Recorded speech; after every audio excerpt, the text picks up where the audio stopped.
bir yerde bir kimseyi gостиницаға алмайлар. Балалар значит, неде аэропортта yaşaylar, автостанцияда yaşaylar, вокзалда yaşaylar.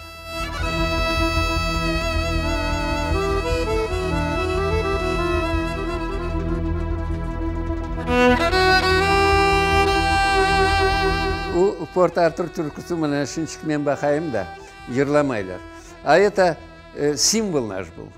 Нас арестовали в Москве, мы пели в Воронках, нас привозили под конвоем на вокзалы, мы пели там, специально, чтобы шцинлер, корцинлер.